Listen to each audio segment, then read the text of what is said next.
Welcome to the Personal Pension Radio Podcast, where it's all about helping you complete your financial journey to retirement.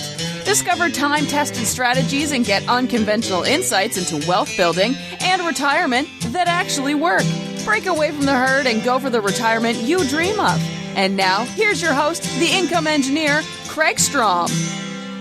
All right, that is my cue back on Personal Pension Radio. Thank you again for all of the great feedback. And I have to throw a shout out to my listeners in India, Alaska, Peru, London. Hello, London. One of my favorite trips was a quick stop off in London. Listeners in Italy. And yes, of course, listeners all throughout this great land of ours here in the US of A. But truly appreciate this broad range of listenership all over the world, all the way to Finland, the Netherlands. It's just fantastic. So thank you so much for the support and really appreciate all the great feedback on iTunes. Please don't forget, if you love what you hear, if you like what you hear, please head on over to iTunes and leave me one of those 5-star reviews. I super appreciate it. So as you heard, I am the income engineer. That is my registered trademark. I love the design that goes into a really good, comprehensive income plan. My mission is to go for that retirement dream that Wall Street has always promised me, said they taught me how to teach you to get that retirement dream, but they missed a big half of the education component. And I want to help you pull back the curtain on that mainstream financial advice so you know what's missing, so you can ask the right questions. Please don't ever forget this one, Kraig with a K, Kraig at kraigstrom.com. That's STROM. Email me, get in touch. Any questions you have, anything you hear on the show, if you have something you want to go into deeper, please let me know. Now, a lot of people continue to ask me, what kind of stuff can you help me with, Kraig? Well, I love conversations, obviously, around retirement income planning, pre-retirement, and post-retirement. And now that big word retirement means something different for a lot of people. Retirement is sometimes 2 and 3 retirements for some people, where they'll do something, they'll start something new, etc. So whatever retirement means to you, if you are looking at it as a traditional retirement or even a part-time retirement, you've got to have income planning built in there. If you're already retired, I love those conversations as well. I love to find opportunities to improve and enhance and increase post-retirement income. I help people with IRAs, Roth IRAs, 401ks, 401k rollovers. Investment account review, love it. If you haven't gone through an investment account review with someone like me, you just don't know what you're missing. Definitely check that out. Life insurance, term, and cash value. I am a big fan of life insurance, both protection and term insurance and cash value. As you'll hear later, I'm going to actually cover some of this, but cash value life insurance is one heck of an asset when it's used correctly. Disability income planning, disability insurance. Ensure the paycheck that pays for everything else. I love to help people with that, as well as long-term care planning. Now, let me jump right in today, because I've got quite the rant that has just been boiling up in my head here. So, disclosure alert. I am not an attorney. I am not a certified public accountant. I am a CFP, a certified financial planner professional. As qualified as I might sound and as I might think I am, please don't act on things that you hear on my show as if you're hearing advice for you personally.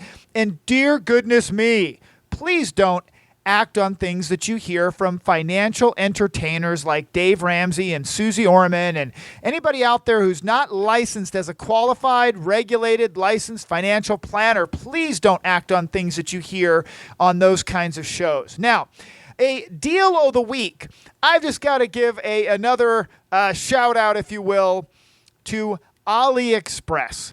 AliExpress is one of my new favorite things. If you listen to my show at any length of time, you know that I am extremely cost sensitive. I hate paying retail. If I can find a good deal on it, if I can find a deal without spending 5 days looking for it, I love to find a bargain. And a friend of mine actually had suggested AliExpress. This is the Amazon link, technically, kind of, sort of, to Alibaba. Alibaba is a website that you can order direct from manufacturers. Let's say that you wanted to get a whole bunch of insert name of something. Like, I want to get a bunch of specific decorative jars. Weird, right? Specific decorative glass jars. Well, you could go to Alibaba and Alibaba.com, and you can find a manufacturer that will make you a minimum order of 1,000, for example. And the price will be awesome because you're just buying directly from the manufacturer. Well, AliExpress is almost like the Amazon site or an eBay site, more like an Amazon site for those manufacturers at Alibaba.com to sell those individual items direct to the public. Now, that's actually where I had gone recently. For example, I needed to buy license plate frames. I might have mentioned this, license plate frames from one of my cars, and they were $10 at Wally World, my fond little name for Walmart. So $10 at Walmart, and at AliExpress, they were $8.43 for 2 of them with free shipping. So basically, I save almost 60% off, and I bought it from my iPhone. It took me just a minute, literally a minute, to save more than half. I also purchased a hand crank solar-powered emergency radio for our emergency preparations. Half of what it was on Amazon.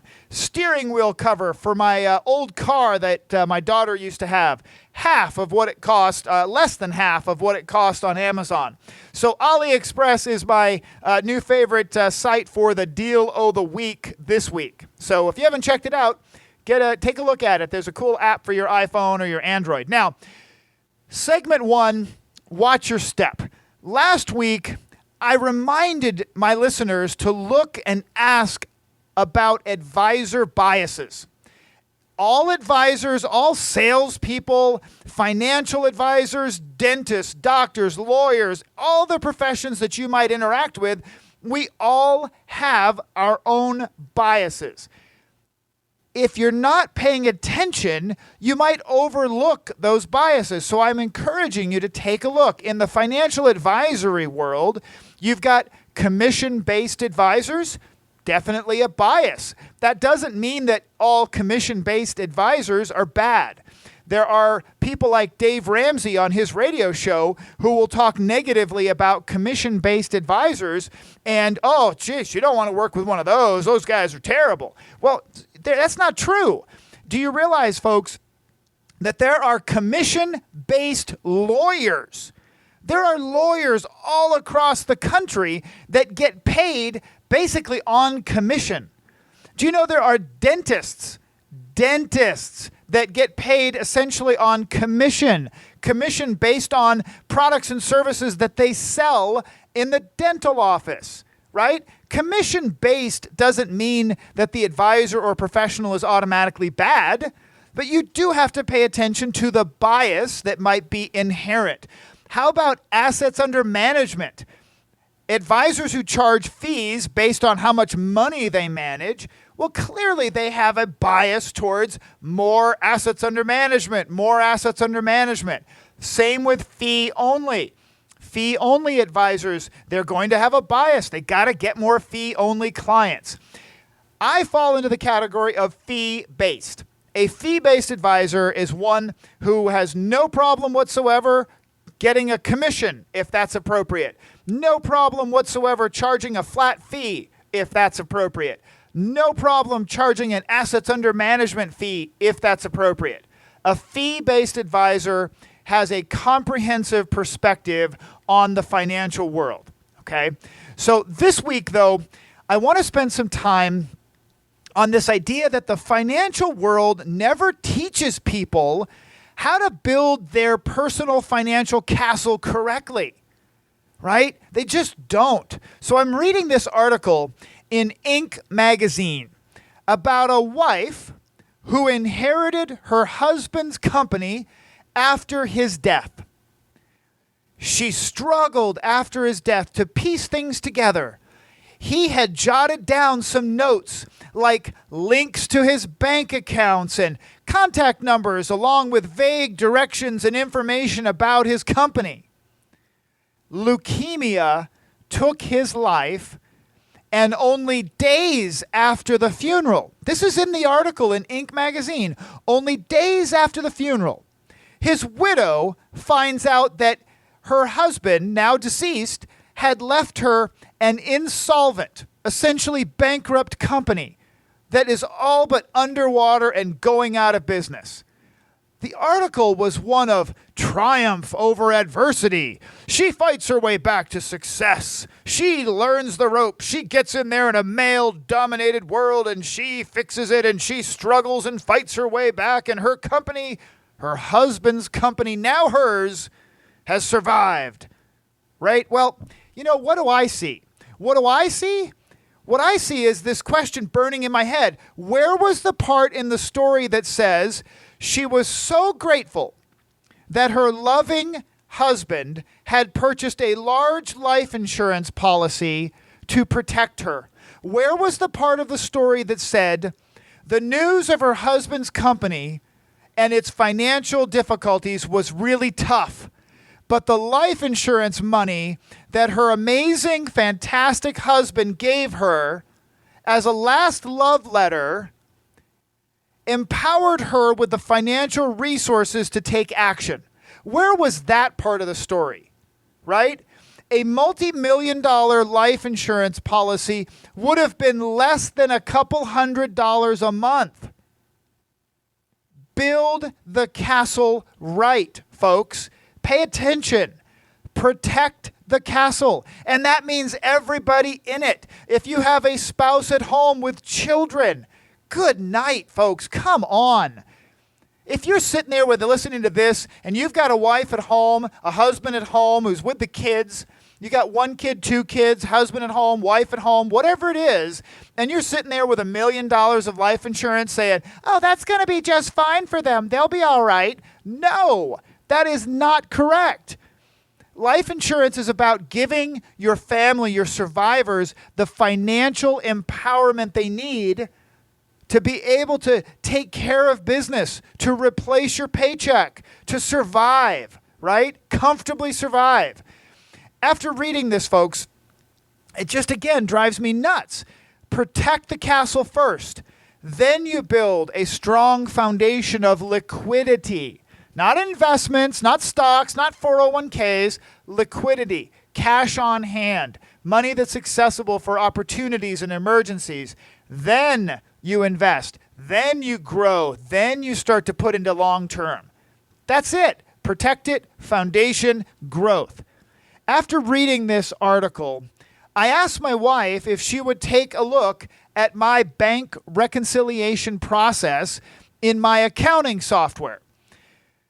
After showing her the basics of my process, I realized that she will not ever need to worry about that if I die.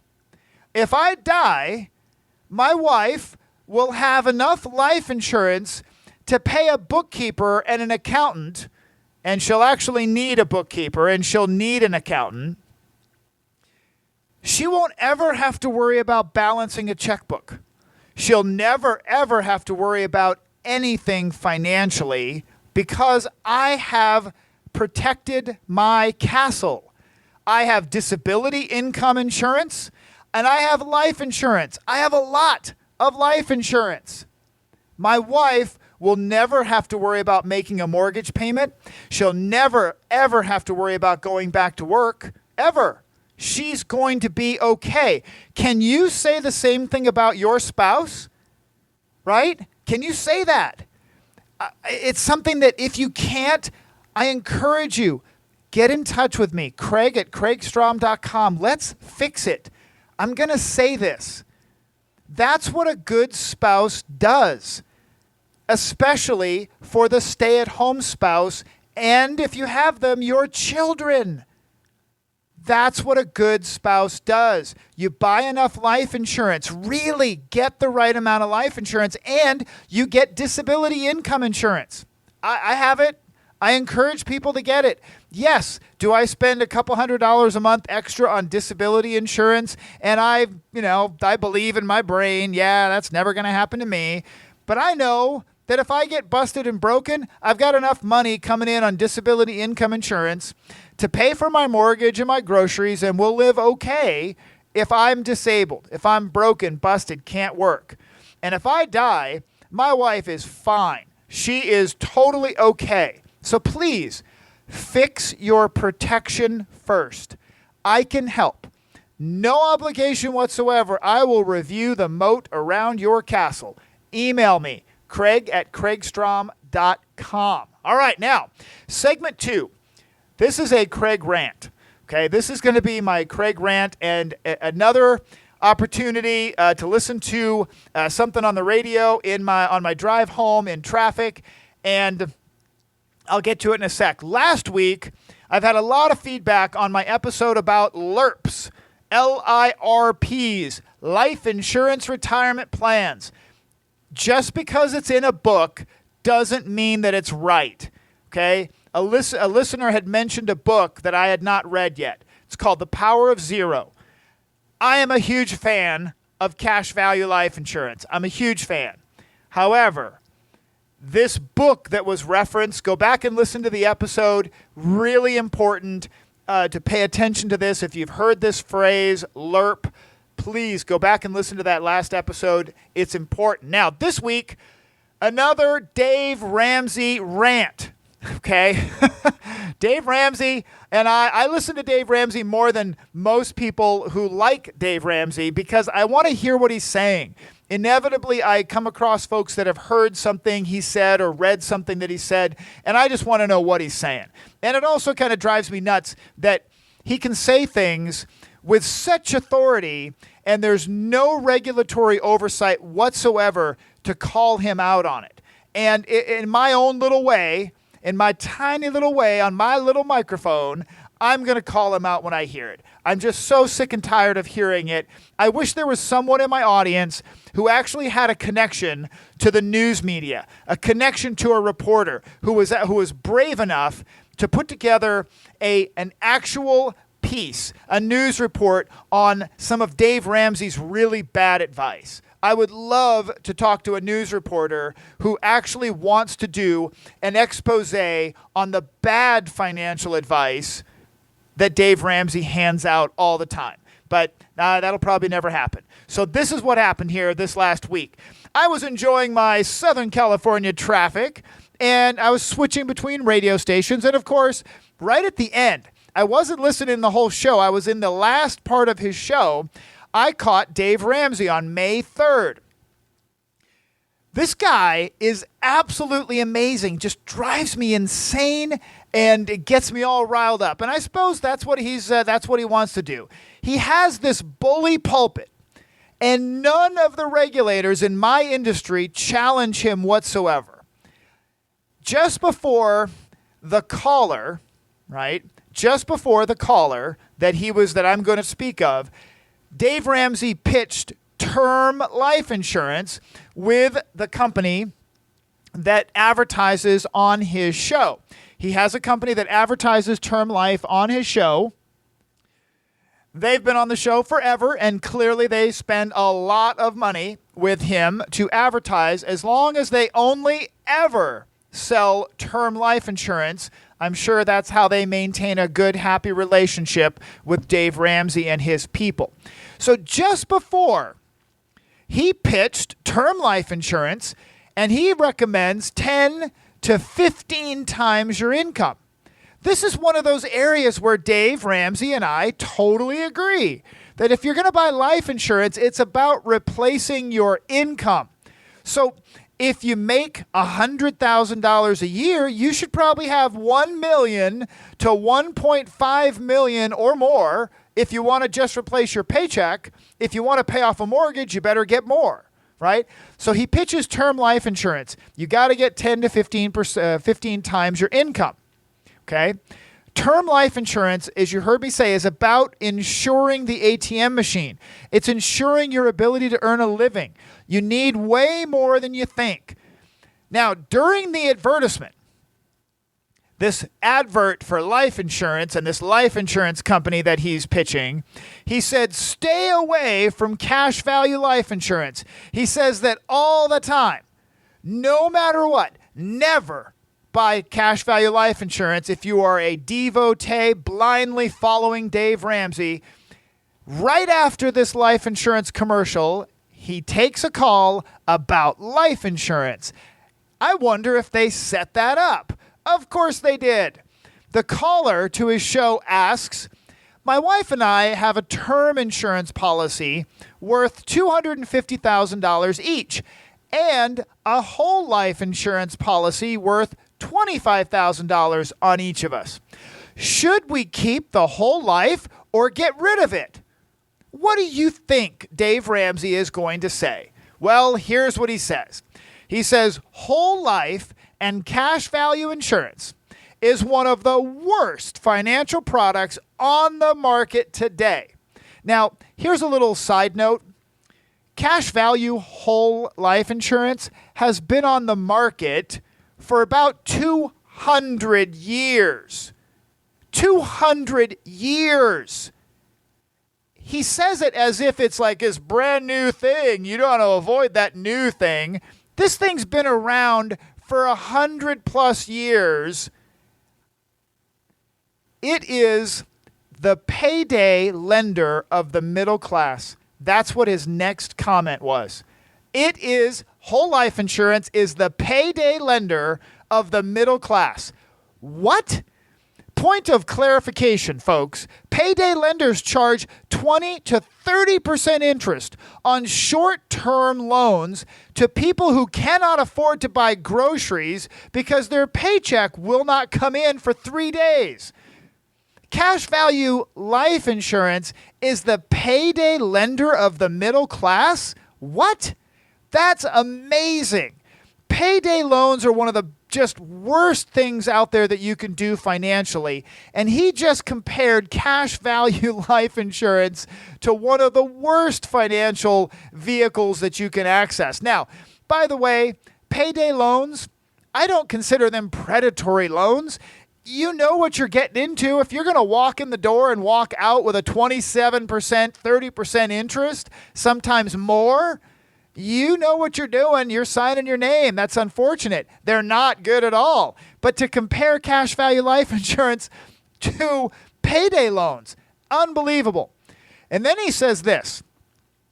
The cost of whole life insurance is 10 to 20%, 20 times, 10 to 20 times more expensive.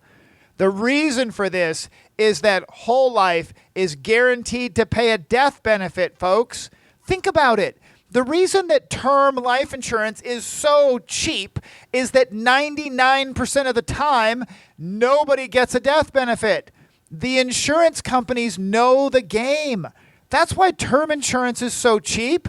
Whole life insurance, on the other hand, is more expensive because the insurance company is guaranteed to have to pay out a death benefit. They're gonna pay out a death benefit. And that death benefit is going to be more than you ever paid for it. That's the thing. Okay? So here we go. Keep going. Calm down. Dave Ramsey goes on to say, cash value is built up and it's only yours if you cancel the policy or borrow. Dave says this, that's it. It's your money, and you would be borrowing your own money and paying them interest to borrow your own money. That would be stupid. This is flat out wrong. Dave Ramsey, I am calling out once again. That is a complete falsehood, totally fake, completely wrong. When you have a cash value life insurance policy and you borrow from a life insurance company, you are not borrowing your own money. Your money stays inside. If it is a cash value mutual whole life policy, your money stays in the policy, earning dividends and interest, etc. And you are borrowing from the life insurance company who is using your cash value as collateral for the loan. Okay? That's the thing. The idea that people say this all the time. I have money in cash value life insurance, and then I'm just borrowing my own money. That doesn't make any sense. Well, that is because it's wrong.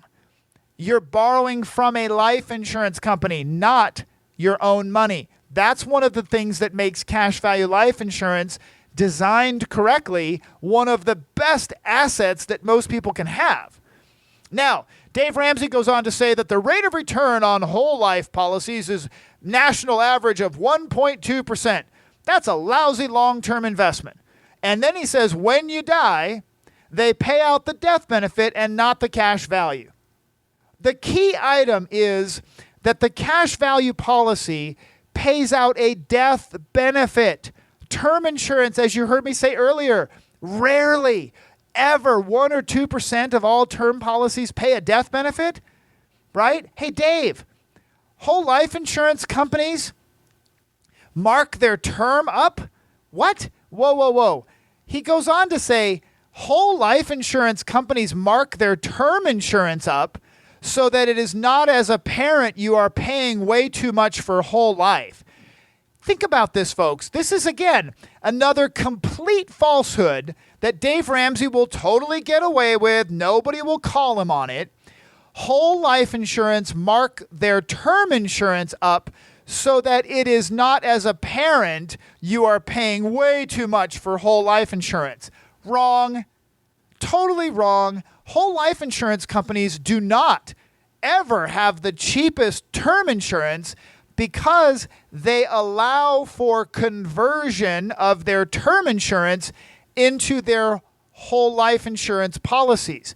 They know, the companies know, that there is a chance that some smart people out there who know the right financial planner to help them figure this stuff out, some of those people might convert their term insurance, which will never pay out a death benefit in most cases, to the good stuff. Dividend paying, mutual whole life insurance, and then the insurance company will 100% be on the hook for a death benefit. So they're not going to give you cheap term insurance that is then convertible into top line whole life insurance. You're going to pay a little more for the term life insurance of a really good whole life insurance company. Okay? By the way, Dave, Mr. Dave, if the cash value life insurance has such a crappy rate of return, why does Bank of America, hear me folks, why does Bank of America hold $20 billion in cash value, life insurance cash value, on their balance sheet? And by the way, Dave, if cash value life insurance is such a terrible financial product, why does Wells Fargo have $17 billion in life insurance cash value on their balance sheet? Oh, and again, by the way, Dave, if cash value life insurance is so horrible, why would a billionaire buy the largest life insurance policy in the history of mankind using cash value life insurance? Oh, that's right. It isn't a bad investment. It doesn't have a terrible rate of return. It is actually a powerful financial asset when it's used correctly. And just for the record, you can go back and look it up. Google it, folks. Silicon Valley billionaire buys $200 million of life insurance. Why would a billionaire, with all of the financial advisors they could ever want, all of the accountants and lawyers and experts that you could ever want, why would a billionaire buy $200 million of cash value life insurance? Obviously, because they're an idiot and they haven't talked to Dave Ramsey, who could educate them on the smarter way to do it. No, I think it's the opposite. I think it's the opposite, that Dave Ramsey would never sit down in the room with that billionaire or me and their advisors and me. Never would he sit down in the room with us, because he would be squashed. He could not argue his way out of that box. And, oh, by the way, okay, if cash value life insurance is really that bad, those of you who listen to my show, you heard it a little while ago, a few weeks ago, why would cash value life insurance be used by the University of Michigan as part of Jim Harbaugh's salary package? Right? Salary package for a multi-million-dollar NFL coach to come to the University of Michigan. clearly because the university, they must not have very good financial advisors, accountants, lawyers, who know this stuff. Probably not, right? Dave Ramsey says that cash value life insurance is the payday lender of the middle class. Clearly, Dave Ramsey is out of touch. This is one of the best indications that he does not know what he's talking about, or he doesn't care. He doesn't care. Clearly, whole life insurance is a powerful and useful tool of banks and the wealthy and businesses. It's a powerful financial tool. Why would Dave Ramsey not want his flock of loyal followers to know the truth? If cash value life insurance is a tool of the rich and big business and banks, why would he be so opposed to his followers knowing the truth? I don't know. That's just my question, okay? For the record, I think that the advisor, okay, so let's go back to the original source of this rant. A caller says, my wife and I have $250,000 each life insurance and a $25,000 policy whole life, okay? I think that the advisor who sold this man and his wife term life insurance and whole life insurance is the problem. It drives me nuts that a life insurance agent would do this. He would underinsure a husband and wife, newly married, young couple, underinsure them by encouraging them and selling them into whole life insurance when it wasn't right. When he could have instead taken that whole life insurance premium money and encouraged them, instead of $250,000, let's see if we can get you both $1 million. Let's see if we can protect each other correctly. This is why Dave Ramsey has fodder, right? This is perfect fodder for Dave Ramsey when financial advisors and life insurance agents pull this kind of crap. It drives me nuts. I would have recommended canceling the whole life insurance policy, for sure, but not for the ridiculous reasons that Dave Ramsey puts forth. I would have encouraged them to cancel the whole life and jack up their term insurance to an appropriate level. The agent should have suggested that the extra money for whole life insurance go towards term coverage. Whole life is often sold wrong, and it is not designed properly. It gives Dave Ramsey, again, fodder for his attacks on cash value life insurance. Now, I'm going to take a deep breath. Now I need a nap, right? Folks, hear me. You just heard me rant about cash value life insurance, but it's so important that you remember that maximum retirement income is not a product, okay? Investments, annuities, life insurance, real estate, stocks, bonds, none of these things by themselves will get you to maximum retirement income. You've got to have an income strategy that blends all of these things together properly. That's my specialty. That's what I love to do. I am passionate about it. If you've ever been pitched, or if you have whole life insurance or cash value life insurance, and you've heard someone say that it's wrong, or you're not sure if it was done right, send me an email, Kraig@kraigstrom.com, Kraig@kraigstrom.com, and let's talk. I'll tell you right now, I am not the person that automatically says, oh, that's bad, you should cancel it and now get new stuff with me. Absolutely not. I'll be the first one to tell you that it's great, keep it, keep doing what you're doing, or add more, but don't cancel the old stuff. If that's the right thing to tell you, that's what I'm going to tell you. But we won't know until you call or send me an email, Kraig@kraigstrom.com. That's going to wrap it up. I got to go take a nap. Talk to you again real soon. Take care.